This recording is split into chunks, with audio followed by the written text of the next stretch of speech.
वो तो जिसको जो बोलता हूँ उसके लिए प्रसाद ही होता है। फिर बाद बोलता है पंकज भाई बहुत सीखने को मिला।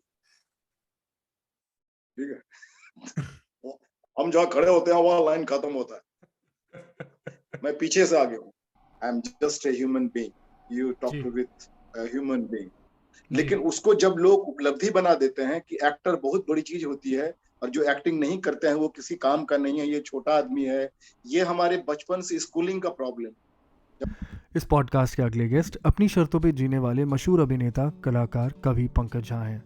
गुलाल, ब्लैक फ्राइडे, कंपनी जैसी फिल्मों से लेकर हाल ही में रिलीज हुई पंचायत 2 में भी इनके किरदार चंद्रकिशोर सिंह के अभिनय को खूब सराहा गया। अपनी दमदार, विस्फोटक और वास्तविक अभिनय के लिए मशहूर पंकज झा हर किरदार में एक अनोखी जान फूंक देते हैं।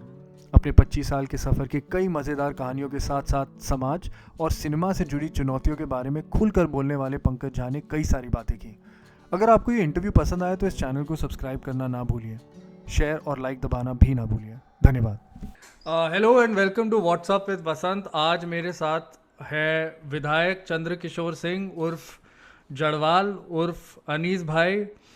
और इनके बारे में क्या बोलूँ मैं। इनका एक बहुत ही लेजेंडरी डायलॉग है कि उसके पास क्या है, बंदूक है, गाड़ी है, गन है, और क्या है उसके पास, मेरे पास माँ है। लेजेंडरी पंकज झा साहब, कैसे हो आप? मैं एकदम बहुत बढ़िया आनंद में हूँ। अच्छा। सब बढ़िया आनंद है। और आपकी एक कविता है, और हम्म। मुझे बस एक पंक्ति पता है उसकी इस वक्त। आदमी से पूछता है आदमी कि किधर मिलेगा आदमी। दूसरे की निगाहों में खुद का पता पूछता है आदमी, अपने घर वापस कब आएगा। क्या बात है। आदमी से पूछता है आदमी कि किधर तो किधर मिलेगा आदमी सर, क्या चल रहा है आजकल इस दुनिया में किधर सब? मिलेगा आदमी, ये बैठा हुआ आदमी। Right now, I am not a Jarwal, I am not a Chandrakishore Singh, I am not a painter, I am just a human being. You talk ji to with a human being, ji ji ji normal, natural. वो जो उपलब्धियां हैं, वो जो बातें हैं, वो जो फिल्म है, वो जो धूप छांव का खेल है, इट्स ओके। ये मेरे लिए सबसे ज्यादा जरूरी है मेरे लाइफ में, कि आदमी कहाँ है। एक्टर है, सब कुछ है, लेकिन आदमी किधर। अभी हम लोग जो बात करेंगे वो आदमी से बात। अच्छा, बढ़िया है। I am looking forward to learning lots from you. बहुत सीखने को मिलेगा मुझे भी। आप एक आर्टिस्ट हैं, आप एक पोएट भी हैं, आप पेंटिंग करते हैं, और आप अपने आप को पहले एक्टर का दर्जा नहीं देते, पहले आप अपने आप को ये सारे दर्जे देते हैं। आपने जैसे कहा अभी आप आदमी हैं पहले, तो जी। यो हाँ, तो कौन सा आइडेंटिटी आपको सबसे आपके नज़दीक है? कोई कोई आइडेंटिटी नहीं। Nothingness is your original face. हम कुछ भी नहीं है। और जब हम कुछ भी हमारा पूरा व्यक्तित्व उधार है। कोई हमको एक्टर के नाम से जानता है, कोई पेंटर के नाम से जानता है, इन दिनों पंचायत के विधायक के नाम से जानता है, कुछ दिन पहले जड़वाल के नाम से जाना जाता था। तो ये सब लोगों के द्वारा दिया गया बाहर से हमारा इमेज है, जो लोग हमको देते हैं, लेकिन वो मैं नहीं। और ये मैं आज जितना भी इंटरव्यू कर रहा हूँ या जिन लोगों से भी मैं बात कर रहा हूँ, ये सबसे बड़ा प्रॉब्लम है कि हम जो भी कुछ करते हैं बचपन से लेके, तो जो उपलब्धि होती है हमारी कुछ भी, तो उससे हम अपने आप को अटैच कर लेते हैं, आइडेंटिफाई कर लेते हैं, और वहीं से हमारा पूरा लाइफ जो है ना वो हेल होना चालू। पर आइडेंटिटी के बिना इंसान जी कैसे सकता है? क्यों नहीं जी सकता है, जी रहा है ना। कोई चिड़िया को कोई आइडेंटिटी की जरूरत नहीं। पेड़ है, पौधा है, पंछी है, इतने सारे बर्ड्स हैं, कितने सारे। बुद्ध जब एक पेड़ के पास बैठे हुए थे, बुद्ध तो घट गया था, तो किसी ज्योतिषी ने पूछा कि आप कौन हो, आप देवता हो, जी। आप इंसान हो। उन्होंने कहा नहीं। आप देवता हो, बोला नहीं। तो बोला भगवान हो, बोला नहीं। बोला अवतार हो, बोला नहीं। बोले फिर क्या हुआ, बोला मैं बस हूँ, आई एम जस्ट बी। ठीक है, आई अंडरस्टैंड आप क्या कह रहे हैं, बट अगर आप अपने आप को खोजने की कोशिश कर रहे हैं तो आपको अपने बारे में चीज़ें जो मिलती हैं, क्या वो आपकी आइडेंटिटी को डिफाइन नहीं करती? में अभी जो मेरे से बात किया जा रहा है, अभी जो भी पत्रकार या जो भी इंटरव्यू ले रहे हैं, वो पंकज झा से तो कोई मतलब ही नहीं है। वो तो पंचायत के चंद्रकिशोर सिंह को देख के जो इमेजिनेशन बन रहा है उस व्यक्ति से बात कर रहे हैं। वो तो कब का मैंने वो जी लिया उस कैरेक्टर से मेरा कोई लेना देना जी हाँ, मैं इस खेल को देख रहा हूँ कि लोग मुझे उस इमेजिनेशन में देख। अगर मैं इस फील्ड में नहीं होता तो आप मेरा इंटरव्यू नहीं ले रहे। जी आप समझ रहे मेरी बात? जी जी जी मेरा काम ही है कि हमको हमको ये बताना है कि हम लोग कुछ नहीं, एक्टिंग एक्टिंग जो है सिंपल एक मतलब मेरे लिए चाय पीने और नहाने और खाने और जस्ट वॉक करने जैसा है। जी। लेकिन उसको जब लोग उपलब्धि बना देते हैं कि एक्टर बहुत बड़ी चीज होती है और जो एक्टिंग नहीं करते हैं वो किसी काम का नहीं है, ये छोटा आदमी है। ये हमारे बचपन से स्कूलिंग का प्रॉब्लम। जब हमको बोला जाता है कि ये फर्स्ट आया है, ये सेकंड आया, ये थर्ड आया है, तो उसको घर के लोग इज्जत देते हैं और बाकी लोग जो वो सारे कॉम्प्लेक्स में जाते आपको अगर लगता है कि आपकी आइडेंटिटी नहीं है, तो क्या आपको अपनी डिग्निटी जो होती है, अपनी इंटेग्रिटी होती है, अपने आप का एक वजूद जो होता है, वो कहाँ से मिलता है फिर? हैं। मेरी डिग्निटी सिर्फ मेरी नजर में, खुद की नजर में, मुझे किसी दूसरे की डिग्निटी की जरूरत मेरी नजर में मुझे, इसलिए मैं बोलता हूँ एक्टर मत बनो, आदमी बनो। और अच्छा। आदमी बनो दूसरे की निगाह में नहीं, आदमी बनो खुद की निगाह। जी मुझे पता है कि मैं क्या बोल रहा हूँ, मुझे पता है मैं क्या बात कर रहा हूँ। मुझे पता है कि लोग मुझे जो नाराज हो रहे हैं या जो मुझे अप्रिशिएट कर रहे हैं, वो सब क्या हो रहा है वो मुझे सब पता है। तो मुझे मुझे पता है कि मैं कैसा इंसान हूं या नहीं हूं, या जो भी। मुझे किसी दूसरे उधार किसी का कुछ भी नहीं चाहिए। एक समय था जो चाहिए था। एक समय था जो हम आ, आ, मतलब कितनी सारी जिंदगी हमने गुजार दिया कि ये लोग हमको क्या सोच रहे हैं, ये हमको क्या समझ रहे हैं, ये हमको कितना अच्छा समझ रही है, हमको कितना बुरा समझ रहे हैं। मुंबई जब मैं आया एनएसडी से निकलने के बाद, तो फिर मुझे कभी स्ट्रगल नहीं करना पड़ा। और जो भी स्ट्रगल की बात करते हैं, जो भी एक्टर बात करते हैं, वो अपने इंडिया मैंने देखा है कि गरीबी को बहुत ग्लैमराइज किया जाता है जी कि हमारा बेटा चपरासी था और मेहनत कर जो है करके जो है ये चपरासी का बेटा जो है कैसे कैसे कर कर के आईएएस ऑफिसर बना है, या हम चपरासी थे और हमने चपरासी की नौकरी करी और हम आज इतने बड़े एक्टर हो गए। तो ये सब जो उपलब्धि है ना, ये सब आपको जीवन ने जो भी दिखाया है वो आपको सीखने के लिए दिखाया, आपको आपको कुछ बता रहा है। जिंदगी तो सब कुछ सुंदर है, इसमें कुछ भी गलत सही नहीं है। या फिर जो एक्टर काम नहीं कर रहे हैं वो किसी काम के नहीं है, या मैंने अगर पंचायत किया तो सब लोग तारीफ कर रहे हैं। मैं थोड़ा सा डिफरेंट। मैं अगर बताने में अगर अपनी अचीवमेंट देने लगूं तो कम से 4 दिन लगेंगे इंटरव्यू। लेकिन मुझे कुछ दूसरा देना है लोग, मुझे कुछ दूसरी बातचीत करनी है। मुझे वो भीड़ का हिस्सा वाला इंटरव्यू और मैंने ये किया और फिर मैंने ऐसा किया था और फिर जब मैं कितना मैं करेगा यार। तो ये जो सहजता कबीर है। दास हाँ, सॉरी सॉरी कबीर आप। दास ने कबीर दास ने बोला ना कि मतलब बकरी जब जिंदा थी तो मैं करती थी, जब उसके खाल का ढोल बना तो जैसे सो डफली बज गया और डम डम खूबसूरत था। इस तरह मैं का प्रॉब्लम। मैं अभी बाहर निकलता हूँ तो लोग मुझे घेर लेते हैं, सेल्फी ले रहे हैं, फोटो ले रहे हैं, ये कर रहे हैं वो। मैं कुछ दिन पहले भी तो ऐसा था, तो कहाँ लोग ऐसे कर रहे हैं? तो वो सब इमेजिनेशन है। अगर उसको मैं लेने लगूँ ना, अगर उसको मैं समझ लूँ ये मैं हूँ, तो मैं अपने आप में बहुत कॉम्प्लिकेटेड हो जाऊंगा, जो नॉर्मली एक्टर लोग होते हैं। मैं एक मैं सुपरस्टार उसकी का। बात sorry sorry to interrupt you. मैं एक everyone superstar. Is everyone guru, everyone is superstar. मेरे से ज्यादा स्मार्ट आप हो, मेरे से ज्यादा टैलेंटेड आप हो, मेरे से ज्यादा खूबसूरत आप हो, मेरे से ज्यादा समझदार आप हो। सुपरस्टार क्या होता है भाई? हमने बनाया है सुपरस्टार, एक हाँ, झूठा सुपरस्टार बनता ठीक है। मैं एक टर्मिनोलॉजी की बात कर रहा हूँ, मैं अपने पर्सनल ओपिनियन नहीं बोल रहा हूँ, मैं एक इंडस्ट्री वर्ड है। यूज़ कर रहा हूँ। तो जब मैं कहता हाँ हूँ कि एक सुपरस्टार को जब हम लोग देखते हैं, जो वो अपनी वैनिटी वैन से निकलता है, अपने घर से निकलता है, मैं नाम नहीं लूँगा, बट हम सबको पता है ऐसे सुपरस्टार्स हैं हमारे कंट्री में जो अपने एक अवतार में बन चुके हैं, वो कैद हो चुके हैं अपनी ही एक पैरोडी में, अपने ही एक सेल्फ की इमेज बना के उसी में अटक गए हैं। और वो भूल गए हैं शायद कि वो उनकी असलीपन क्या है। क्यों, आप उनके पुराने हम्म, इंटरव्यूज निकाल के देखें तो वो एक रियल इंसान की तरह बात करते थे, जैसे आप कर रहे हो। जी एक रियल जी आदमी जैसे बात करता है। हाँ, बिल्कुल बिल्कुल तो बिल्कुल। वो तो शायद मैं आप। मैं अगर हाँ सॉरी, मैं अगर अभी चाहूँ ना तो मैं स्टार के जैसे बात कर सकता हूँ। हम्म। ये सब डिजीज है, ये सब मानसिक बीमारी है। इसकी इलाज होनी चाहिए, और इंडिया में मानसिक बीमारी का कोई वैल्यू नहीं है। कि मानसिक रूप से भी कोई बीमार, भाई आप तुमने फिल्म कर लिया, तुमने 4 फिल्म कर ली, या तुमको लोग जानने लगे, तो तुम्हारे कपड़े बदल गए, तुमको पता नहीं कहाँ कहाँ से वो ड्रेस डिजाइनर तुमको कपड़े पहना रहे हैं, वो कपड़ा सूट भी नहीं कर रहा है, तुम चल भी नहीं पा रहे हो, तुमको जूते पहना दिए हैं। अरे क्या हो गया यार, एक्टिंग ही तो किया भैया, क्या हो गया। और ये जो चीज है कि मैं सबसे बड़ा हूं और बाकी लोग छोटे हैं, उसी का मजा लेते हैं ना star. This is a very bad. Every one is human being, और जो एग्जिस्टेंस है, जिसको आप गॉड बोले, परमात्मा बोले, इतने सारे नाम है उसके, और कोई नाम नहीं उसके। सब वो जब भी इस दुनिया में किसी को भेजता है तो सबको स्टार बना के ही भेजता है। Every one is star. इसलिए मैं नहीं लूंगा श्रेय कि मैंने बहुत बड़ा, मैं बहुत टैलेंटेड हूं अगर देखा जाए तो अभी क्या करूं मैं मुकुट बांध के घूमते फिरूं। सही बात है। सभी टैलेंटेड है। मेरी माँ इतना सुंदर रोटी बनाती है, मेरी बहन इतना सुंदर स्वेटर बनाती है, टोकरी वाला इतना सुंदर टोकरी बनाता है, भाई सभी महत्वपूर्ण है यहाँ पे।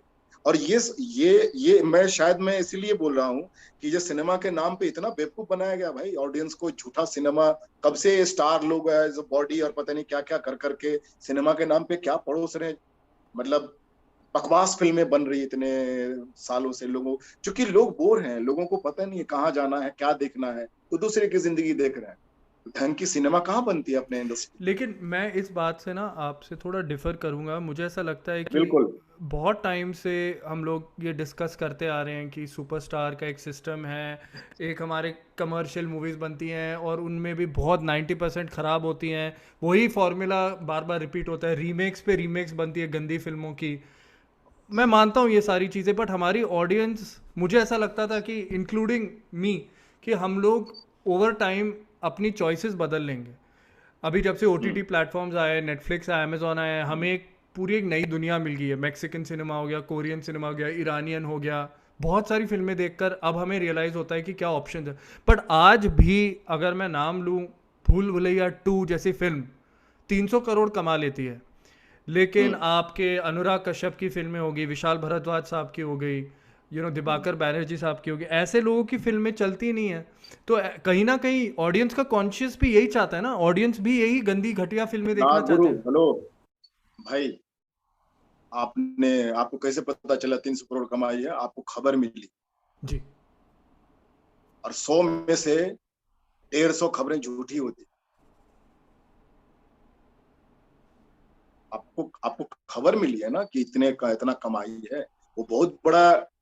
सिनेमा तो भैया बिजनेस है ना। एक्टर को लगता है ना कि वैनिटी से निकल के, बस से ही निकल रहे हो ना, बिना बिना सीट वाले बस से निकल रहे हो, जिसको वैनिटी बोलते हैं। उसमें अच्छा। सीट लगा दो, और वो मतलब मुंबई टू पुणे जो है सो बस चलाओ, या उसमें सीट हटा दो तो वैनिटी हो गया। अब उसमें उसको लगता है कि पता नहीं क्या हो गया, बाकी लोग जो है सो ऐसे कर, तो आप कर लो भाई, देख लो क्या होता है। आप समझ रहे हैं मैं क्या बोलना चाह रहा हूँ? शायद नहीं। ये शुद्ध शुद्ध बिजनेस है, सिनेमा शुद्ध बिजनेस है, और वो बेचा जाता है, उसकी एक दुनिया है, प्रोडक्ट बेचा जाता है। एक्टरों को, भाई एक्टर प्रोडक्ट जो चलता है उसको बेचा जाता है, उसको फिर कीमत मिलता है।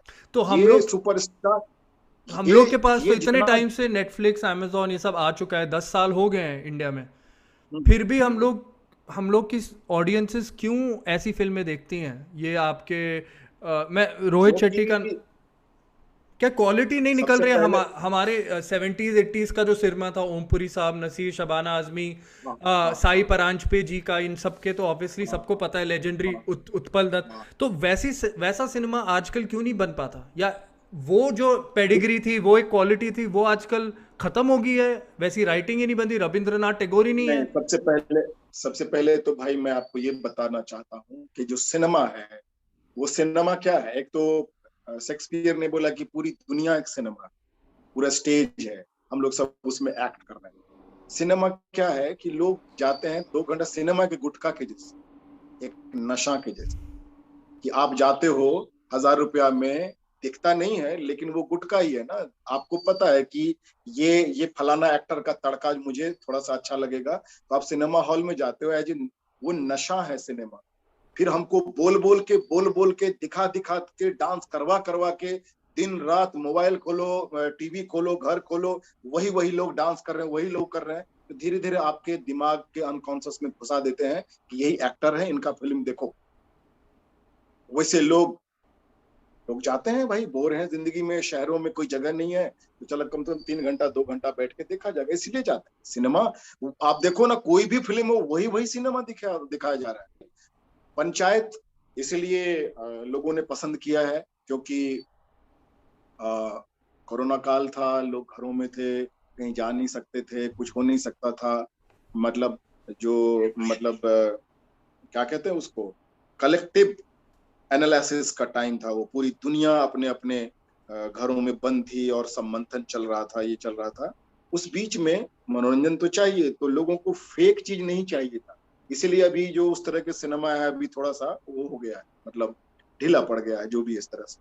तो उस बीच में एक गांव की कहानी जहाँ स्पेस दिखाया जा रहा, हल्की फुल्की कॉमेडी है, ये है वो है, तो इसीलिए लोगों ने थोड़ा सा नजर घुमाया, तो लगा कि वाह क्या बात है यार। लोगों को हल्का लगा, हल्का हल्का लगा उसका म्यूजिक, तो वो हिट हो गया। अब कोई जरूरी नहीं है कि अभी नेक्स्ट सीजन हिट ही होगा, कोई जरूरी नहीं। आप समझ रहे हो मेरी बात? ये एक लहर है, एक लहर है, वो आया फिर वो चला गया। और मैं ये बात करना चाहता हूँ कि सिनेमा और एक्टर, मैं एक्टिंग को, मैं एक्टर को ऐसे चाहता हूँ जैसे हॉलीवुड के एक्टरों से मैं मिला हूँ या देखा हूँ, डायरेक्टरों से मिला हूँ। वो लगते ही नहीं है, वो सिंपल हवाई चप्पल पहन के बैठे रहते हैं, ऐसे करके नॉर्मल। क्या हो गया ऐसा यार? अपने यहाँ मतलब 2 फिल्म कर लिया, 1 फिल्म कर लिया, एल्बम ऐसा टेढ़ा हो जाता है कि उसको मैं कितनी बार बोलता हूँ, भाई गर्दन मुड़ जाएगा, गर्दन में मोच आ जाएगा, भाई थोड़ा सा रिलैक्स करो भाई। हाँ, मैंने भी और जिम में मेरी तो देखा है एक साथ इंडिया में। दो दो हाँ, पंचायत भी हिट हो गई। उसके बाद दूसरा मैंने किया था वो अपना निर्मल पाठक की घर हाँ, वापसी। वापसी अब भी वो भी मई में वो भी रिलीज हो। बहुत हाँ, वो भी हिट हो गई। एक साथ दो वेब सीरीज आए, तो लोग अभी मतलब कोई अखबार नहीं छूटा है, सब जो मैं मुझे लगता है क्या हो गया, ऐसा क्या कर दिया मैं? ये तो कर चुका हूँ मैं, चमेली और गुलाल और ब्लैक फ्राइडे और ब्लैक ये और फ्राइडे। वो पहले कर चुका हूँ। मुझे लगता है कि ये जो ऊंच नीच और ये बड़ा एक्टर छोटा एक्टर, ये जो इस चीज को खत्म करना चाहिए। तो ये कास्ट और सिस्टम ही है ना, एक टाइप का कास्ट सिस्टम ही मैं है। मैं वही, मुझे पूछा गया कि निर्मल पाठक की वापसी में कास्ट सिस्टम दिखाया गया है ना? कास्ट सिस्टम ही तो है कि ये बड़ा एक्टर है, ये छोटा एक्टर है। और मुझे इंडस्ट्री में, चूंकि मेरा मेरा जो बैकग्राउंड है ना गुरु, मैं हूँ पटना आर्ट कॉलेज से, मैंने बीएफए किया है, तो मेरे पास विजन है, मुझे पता है। नॉर्मली तो ज्यादा एक्टर लोग मीडियोकर ही हैं, डायरेक्टर से भी मीडियोकर हैं, जुगाड़ लगा लगा के फिल्म बनाते। मैं डरता हूँ फिल्म करने से कि पता नहीं किसका फिल्म होगा, फिल्म फ्लॉप हो जाएगा। क्योंकि भाई आपकी जिंदगी इतनी महत्वपूर्ण है, अपना टाइम दे के जाते हो, वहां पे पता चलता है कोई है ही नहीं, वो फिल्म रिलीज ही नहीं हो रही है, इतना सब चल रहा है, झोल झाल ये वो, और लगभग तो सारे वही है। और ये तो चलता रहेगा भाई, ये चलता ही रहेगा। और सिनेमा में भी जाएंगे देखने के लिए, ओटीटी में भी जाएंगे देखने के लिए, और हर तरह की फिल्में आएंगी, हर तरह का चीज होगा। लेकिन अभी समय बड़ा सुंदर आया, थोड़ा थोड़ा झूठ का ना, झूठ थोड़ा पंचर हुआ। वो जो एक स्टारिज्म था, और बड़े बड़े आप देख लो, स्टार जिसको स्टार बोलते हैं, जो भी है, पता नहीं क्या होता है स्टार, किसने बनाया इनको स्टार यार, पता नहीं। तो उनकी फिल्में पिट रही है, लोग नहीं जा रहे हैं देखने के लिए। तो भाई कब तक देखोगे यार? कब एक ही तक चीज। वही वही झमक झमक, कब तक देखोगे भाई?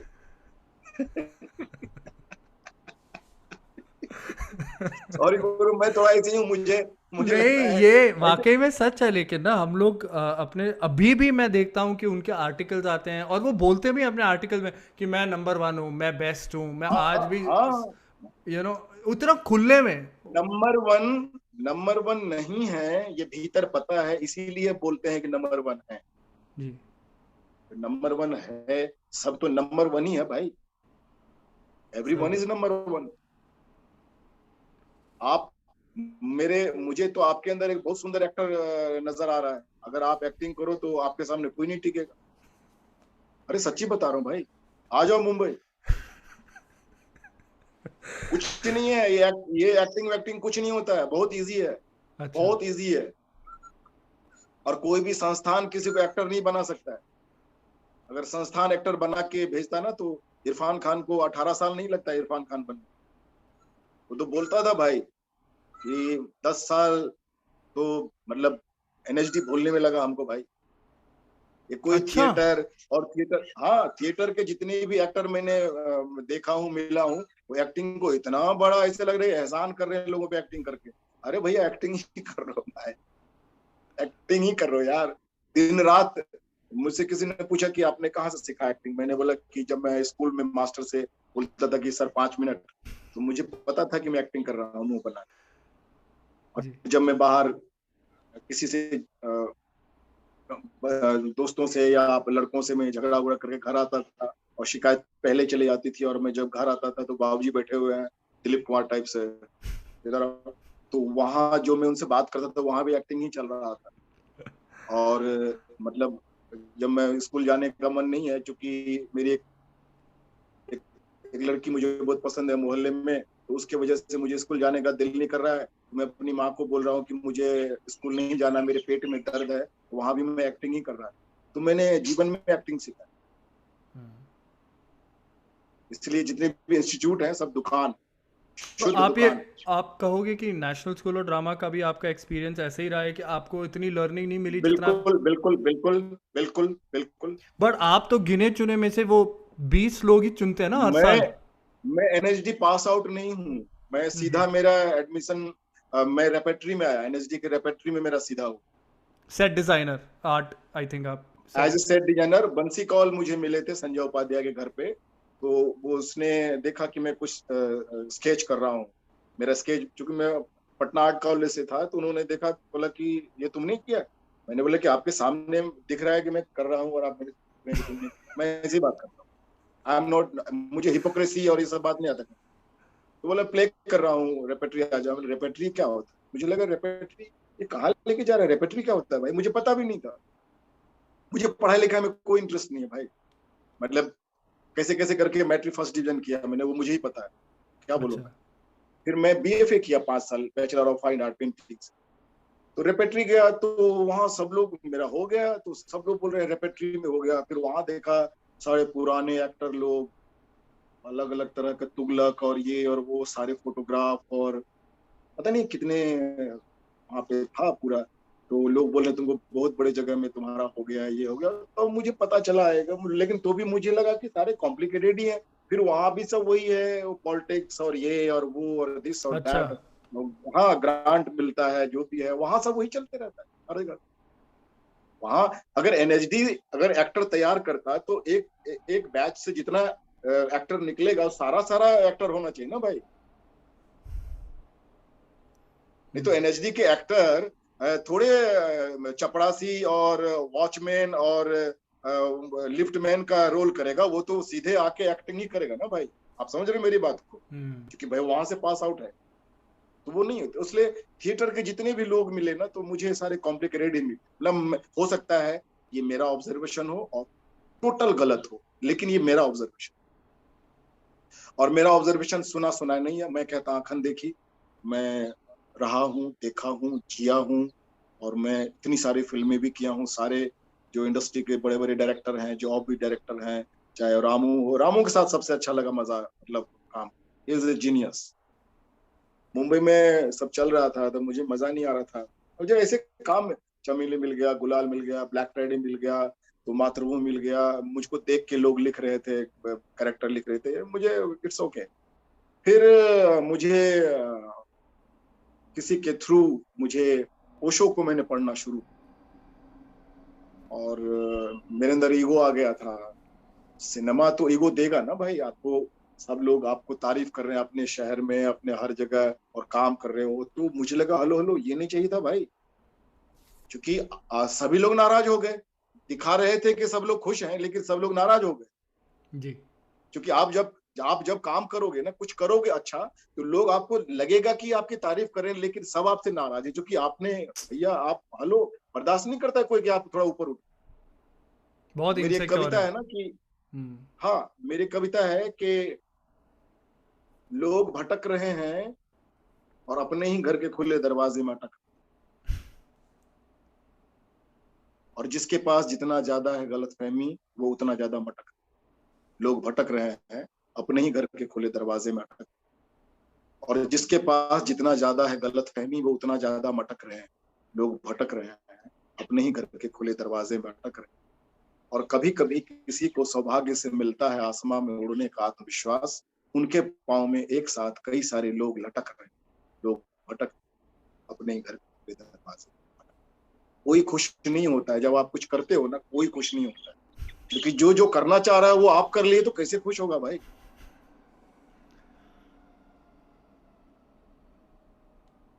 तो आई एम लाइक दैट। तो फिर मैं ओशो से जुड़ा, फिर मैं पूना आश्रम आने लगा, फिर ओशो की थेरेपी किया, mystic rose, no mind, being here, मतलब ग्रुप थेरेपी है अपने ऊपर। जैसे गुरजियफ के पास ऑस्पेंस्की गया था ना, जो राइटर था जिसको नोबेल पुरस्कार मिला था, तो गुरजियफ के पास गया था, तो मुझे तलाश थी किसी मास्टर की, तो मैं यहाँ आया। तो फिर मैं अपने ऊपर काफी काम वाम किया। फिर चूंकि मैं बीएफए किया हुआ था, मुझे पेंटिंग भी करना था, फिर मैंने स्टूडियो बनाया। फिर मैं अभी काम भी कर रहा हूँ और मजे भी ले रहा हूँ। नॉर्मली जो लोग बात करते हैं ना, जो भी इस फील्ड से हैं, तो बड़ा सोच सोच के, बड़ा समझ समझ के, बड़ा मैन्यूट कर उसको, बात को क्या कहते हैं, उसको मैनिपुलेट करके बात करते हैं। जी जी जी। मैं सोचता नहीं हूँ, मतलब क्योंकि मुझे, मेरा इंटेंशन मुझे पता है कि मैं क्या बात, समझ रहे हो भाई। जी जी जी बिल्कुल। तो मैं आपसे खुद से पूछना आना चाहता चाहिए। था, थोड़ा काम के बारे में आपके पूछना चाहता था। तो आपने मीरा नायर जी के साथ मॉनसून वेडिंग की थी, और वो मूवी प्लस आपने जो गुलाल, ब्लैक फ्राइडे, आपका जो इनिशियल, मैं कहूंगा ना, आपने इनिशियल में ये सारी की थी आपके करियर के, राइट, एक्टिंग मूवीज में। तो ये एक्सपीरियंसेस कैसे थे? एक एक मूवी का आप बता सकते हैं जरा सा? कोई कोई स्पेशल मेमोरी होगी आपकी, कोई खास एक्सपीरियंस हाँ, डायरेक्टर्स के साथ? मतलब मुझे नसीर भाई बहुत पसंद हैं। अच्छा। तो मुझे याद है कि मैं एनएसडी रेपेट्री में था, तो एक फिल्म बन रही थी shadow in the darkness, Pankaj अच्छा। चौटालिया। तो किसी ने मेरा नाम उनको बताया था, तो सेट पे गए, तो मैं एक रोल के लिए, मुझे बताया गया। तो पहली फिल्म थी, तो मुझे पता भी नहीं था कि क्या फिल्म होता है, नहीं। तो मुझे बताया गया कि आप जो हैं सो नसीर भाई के छोटे भाई का रोल कर। तो मेरे लिए अचानक से मुझे वहां पता चला, तो मेरे लिए बहुत इंटरेस्टिंग था। फिर जब हम सेट पे गए, हमने सीन वीन किया, तो उन्होंने मुझे काफी सीन में हेल्प किया कि वो कुछ ऐसे नमाज पढ़ रहे थे, तो उसको कैसे मोड़ते हैं, कैसे रखते हैं, सब नसीर भाई ने मुझे बताया, हेल्प किया। जिस आदमी को आप, मतलब जिस एक्टर को या जो भी है, उस बीइंग को आप लाइक करते हो, लाइक आप एक्टर को नहीं करते हो, उसके अंदर कुछ बहता है, उससे आप कनेक्ट। तो उन्होंने मुझे काफी हेल्प किया, बहुत अच्छा लगा। फिर एक हाथ आया मेरे कंधे पे, शॉट, पहला शॉट एक ओके हुआ, तो उन्होंने कहा कि मतलब वेरी गुड, ऐसे हो गया आवाज में इतना।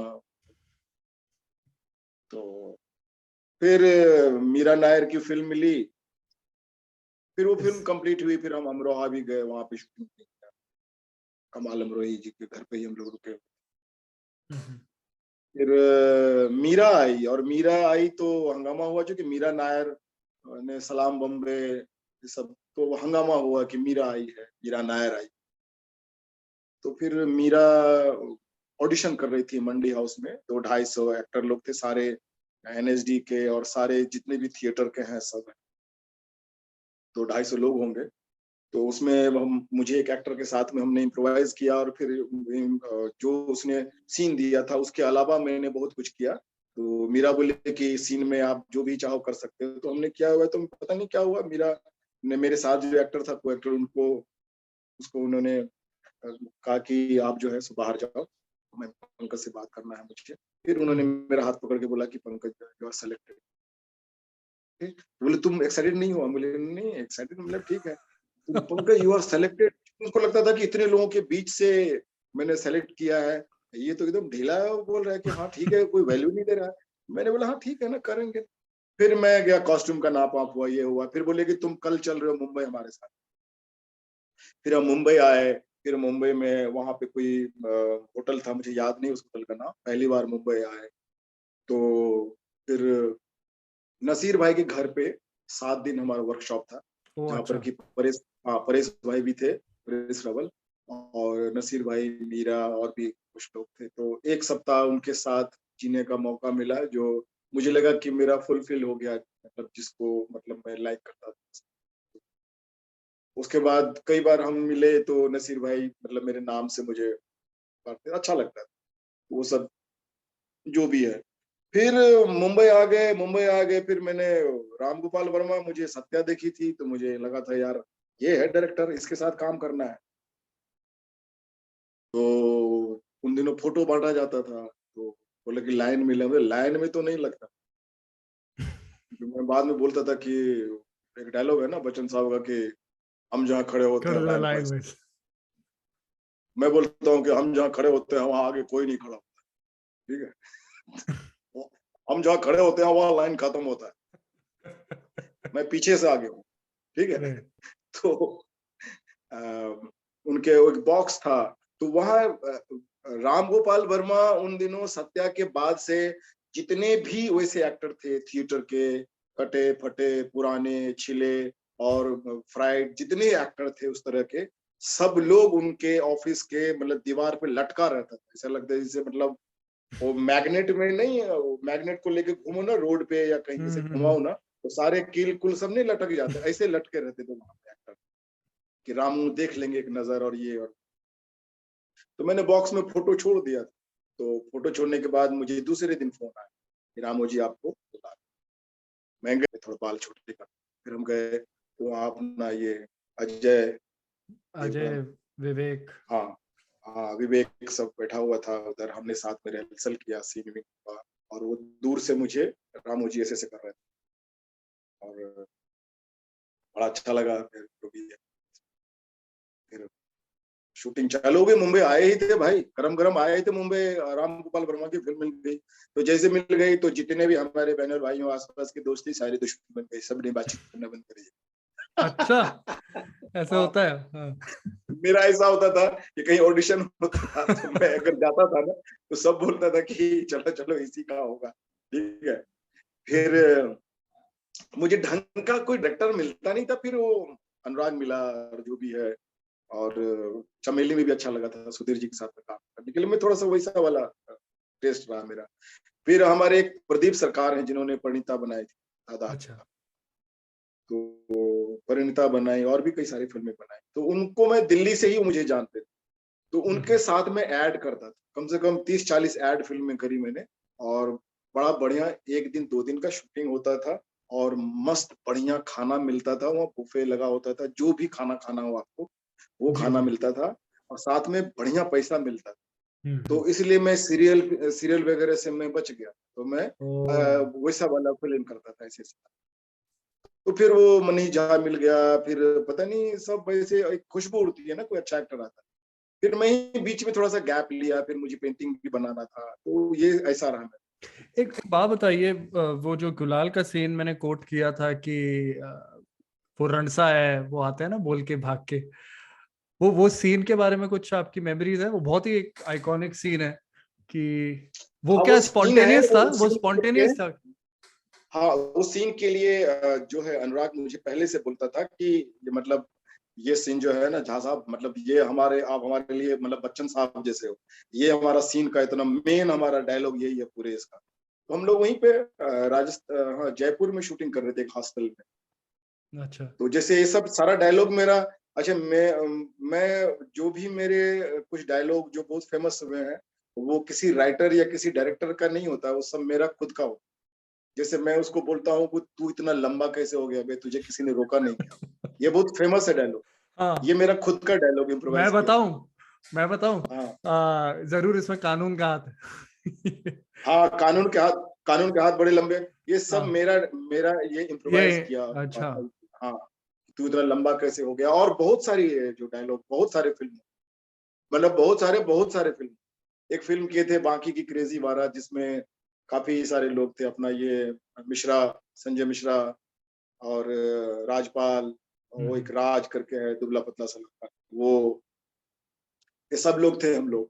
तो उसमें एक सीन है, मैं बोलता हूँ कि मतलब बाहर देख रहे हैं ट्रक पे, बस पे लगा लिखा हुआ है कि बांके की शादी है, उधर लिखा हुआ है कि बांके की शादी है, इधर कोई और तैयार हो रहा है, तो ये बांके की शादी है कि बाकियों की शादी है।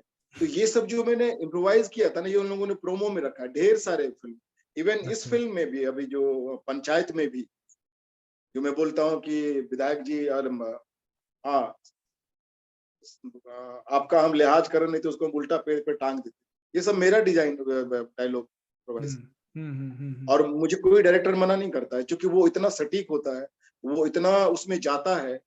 एक फिल्म किए थे रनिंग शादी .com, तापसी थी उसमें, उसमें भी सारा डायलॉग मेरा खुद का इम्प्रोवाइज। और मैं बस अभी towards the end of the interview आ रहे हैं, तो बस आपसे कुछ और चीजें पूछना चाहूंगा। आपकी जो खुद की लाइफ मुझे बहुत सहज लगती है, बिकॉज आप लोगों से मिलते हो, लोगों से मिलते जुलते हो, बहुत इजीली एक्सेसिबल हो मेरे ख्याल में। जिस तरीके से मैंने आपको मैसेज किया, जिस तरीके से आपने रिप्लाई किया, तो कुछ अपने एवरीडे लाइफ के बारे में आप बता सकते हैं, कैसा मैं होता है आपका? एवरीडे सुबह, मैं सुबह उठता हूँ और वॉक पे जाता हूँ। मुझे अगर मैं पेड़ ना देखूं तो मतलब मैं मर जाऊं। तो मुझे पेड़ वेड़, अभी मैं पूना में हूँ, अभी मैं पूना से बात, अच्छा। पूना में मेरा अपना हाँ जगह है, जहाँ पर कि यहाँ कोरेगांव पार्क में बहुत सुंदर स्पेस है हमारा, चारों तरफ नेचर है और पेड़ वेड़ है, तो मैं वॉक करके जाता हूँ 2 घंटा। मुझे अच्छा लगता है पेड़ों को देखना, और कैसे फूल खिलता है, फिर कैसे बीज बनते हैं, फिर बीज नीचे गिरते हैं, फिर वो बीज, जैसे बारिश अभी है तो सारे बीज फिर से फूल, वो अपना पेड़ निकल रहा है, उसमें से पंखुड़ी निकल रहा है। तो 1 डेढ़ घंटा 2 घंटा मैं वॉक करता हूँ, फिर आता हूँ, एक्सरसाइज करता हूँ, फिर जो ब्रेकफास्ट है वो करता हूँ, फिर मेडिटेशन करता हूँ, फिर दोस्त लोग आते हैं मिलने के लिए, उनसे बातचीत करता हूँ, थोड़ा फ्लूट बजाया, थोड़ा अच्छा, फ्लूट भी चंबे बजाते बजाया। हैं? हाँ, मैं फ्लूट भी बजाता हूँ, तो थोड़ा ये सब किया। तो फिर दिन चला जाता, फिर कोई आ गया तो बैठे हैं, बातचीत कर रहे हैं, मजे ले रहे हैं। एक्टरों का सबसे बड़ा बुरा हाल होता है कि जब उनके पास कोई काम नहीं होता, उनको पता नहीं था क्या करना, और वही वही समय होता है वो मतलब फ्रस्ट्रेशन का और डिप्रेशन का और ये। तो फिर शाम होता है, शाम को भी थोड़ा सा म्यूजिक व्यूजिक, लोग आते हैं, थोड़ा बातचीत हुआ, शेयरिंग हुई, फिर कुछ खाना वाना बनाता हूँ खुद से, या कोई लेके भी आता है तो मिक्स करके सब मिलकर खाना वाना खाते हैं। एक एक दिन को निचोड़ते जा रहा हूँ, क्योंकि एक एक दिन इतना कीमती है जिंदगी में। क्योंकि थोड़ा सा टाइम, मुंबई को मैं होप हाउस बोलता हूँ, वहां लोग बैठे रहते हैं कि एक दिन ऐसा होगा, एक दिन ऐसा होगा। हम तो अभी तो हम उनको देखते हैं ना भाई, जो लोग काम कर रहे हैं, लेकिन लाखों लोग हैं जो काम नहीं कर रहे, पास कुछ भी नहीं, वो अपने अपने गांव से आ गए हैं बैठे हुए, और उसमें से तो 70-80% काम के भी नहीं है, एक्टर भी नहीं है, वो लोग आ जाते हैं हम जैसे करते। तो इसका एक अलग पक्ष भी है, तो बाद में बात। तो मैं अपने एक एक पल को, एक एक दिन को, क्योंकि जिंदगी, मुझे ऐसा लगता है कि ये हमारा घर नहीं है, यहाँ से जाना है, और जब जाना है तो जी के जाना है, अच्छे से जाना है, और जिसको जो बोलना है वो बोल के जाना है, किसी का कुछ भी सुनना नहीं है। आपको जो लगता है, ना किसी से ना किसी को अपने लाइफ में मतलब इंटर करने देना है, ना किसी दूसरे के लाइफ में इंटर करने आपको करना है। ये सब मतलब ओशो से मिलने के बाद, ओशो की का विजन के बाद मुझे ये सब क्लैरिटी है। इसीलिए मुझे ये एक्टिंग, ये सब डिजीज है कि मैं एक्टर हूँ, मैं एक्टर हो गया, ये सब बीमारी, ये सब का इलाज होना कभी चाहिए इसके लिए। कभी हाँ, कुछ छोड़ने का प्लान है एक्टिंग को आगे जाके, कि मतलब मैंने थक पकड़ा ही अब? नहीं था, मैंने पकड़ा ही नहीं नहीं नहीं, था। पकड़ा इन द सेंस कि अभी लगता है कि अब मेरे को विपश्यना करनी है, या मेरे को स्पिरिचुअलिटी में पूरी तरह से घुसना है, या नहीं शायद नहीं, ये एक्टिंग, ये पूरा जो रैट रेस है, ये मुंबई का ये कंपटीशन, ये प्रेशर, ये सस्टेन करना पैसे, व्हाटएवर जो भी आपके इंडस्ट्री में जो भी टेंशन क्रिएट करने वाली माहौल होता है, जैसे आपने कहा होप सिटी, तो कभी कभी लगता है कि यार इससे दूर चले जाते हैं, कुछ अलग करते हैं, अब कुछ रेस्ट करते हैं। नहीं, दूर आप जगह से नहीं जाते हैं, दूर आप अपने आप से ही जाते हैं जगह अच्छा। से। आप कोई अगर हिमाचल चला जाएगा या हिमालय चला जाएगा, तो भी उसके खोपड़ी में मुंबई तो रहेगा ही ना। तो जगह पे रह के दूर हुआ जाता है। अच्छा। और दूर नहीं होना होता है, देख लेना होता है कि भाई ऐसा ही है, यही है। और मैं मुंबई को पकड़ा ही नहीं था, इसीलिए मुझे छोड़ना भी नहीं है। और मुंबई जैसा कुछ नहीं होता है, जैसे लोग हैं वैसे उनका मुंबई। हम मुंबई में थोड़ी रहते हैं, हमारा अपना मुंबई होता है, हर आदमी का अपना मुंबई। मुंबई जैसे मेरे से पूछोगे तो मेरा अलग मुंबई है ना, मेरे अलग दोस्त लोग हैं, मेरे अलग जान पहचान के लोग हैं, हर आदमी का अपना अपना मुंबई है। तो आपको आपको तो तकलीफ नहीं होती वहां रहते हुए, या आपको उस लाइफ में वो मुझे बिजी? और और भाई मेरा जैसा नेचर है ना, मेरा जैसा जो भी मैं है ना, मेरा स्ट्रगल नहीं रहा है। सामने वाले का स्ट्रगल रहता है कि ये बंदा काम करेगा कि नहीं। क्योंकि लोगों को तो मुझे कितनी बार बोला, पंकज भाई क्या मतलब है, अरे आप मत बोलो ना। हम अरे बोलो, अरे कैसे कैसे भी करना क्या है, नहीं कैसे बोलेंगे बे, गलत कर रहा है इसको मतलब इतने जुगाड़ू जुगाड़ू वाले डायरेक्टर सब होते हैं, जुगाड़ करके ये करके वो करके फलाना करके सब्सिडी करके, वो तो नहीं कैसे कैसे सब है यार, झोल झाल है सब। तो आप बोल देते हो उनको? हाँ मैं बोल देता हूँ, मुंह पे बोलता हूँ, मुंह पे हेलो, पीठ पीछे नहीं, सामने में, क्या वहीं क्या पे सेट पे, क्या बोलते हो? सेट पे बोलता हूँ। वो तो जिसको जो बोलता हूँ उसके लिए प्रसाद ही होता है, फिर बाद बोलता है पंकज भाई बहुत सीखने को मिला।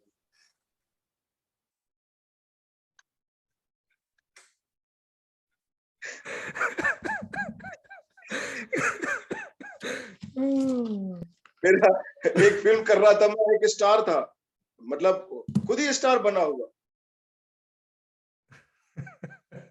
अरे हेलो, खुद ही मान लिया भाई। तो सीन कर रहा था, मेरा एक शॉट बहुत, दूसरा शॉट मैं करने ही नहीं दे रहा है। बोला ऐसे ऐसे से करना है, दो बार तीन बार मैं बोला हेलो भैया, हम बोला हेलो कर ले, एक बार कर लेते हैं, उसके बाद देख लेंगे, उसके बाद फिर आगे करेंगे, करने तो दो भाई पहले। और ईगो पे ले लिया, ये फलाना ठिकाना, उसी ने पैसा वैसा लगाया था। फिर मुझे छोड़ना पड़ा, फिर छोड़ दिया मैं। अच्छा, हाँ, ऐसा भी होता है कभी कभी? ऐसा भी होता है भाई, बहुत कुछ होता है। मैंने हम्म। बोला ना कम से कम 2-3 महीना तक बात कर सकता हूँ, इसीलिए मैं नहीं दे रहा था कि क्या बोलूं यार, इतना बोलना पड़ेगा। नहीं नहीं, बहुत मजा आ रहा है मुझे तो।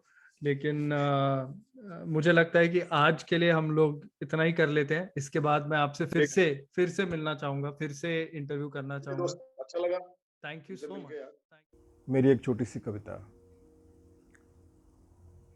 लोग भटक रहे हैं, लोग भटक रहे हैं, अपने ही घर के खुले दरवाजे में अटक रहे हैं। और जिनके पास जितना ज़्यादा है गलतफहमी, वो उतना ज़्यादा मटक रहे हैं। लोग भटक रहे हैं, अपने ही घर के खुले दरवाजे में अटक रहे हैं। अगर कोई चाहता है अपनी मौज की ज़िंदगी जीना, अगर कोई चाहता है अपनी मौज की ज़िंदगी जीना, वो सामने वाले की निगाहों में खटक रहे हैं।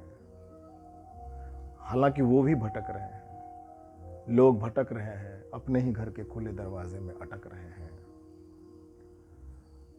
और किसी किसी को मिलता है सौभाग्य से आसमां में उड़ने का आत्मविश्वास। कभी कभी किसी को सौभाग्य से मिलता है आसमां में उड़ने का आत्मविश्वास। उनके पांव में एक साथ कई सारे लोग लटक रहे हैं। लोग भटक रहे हैं, अपने ही घर के खुले दरवाजे में अटक रहे हैं।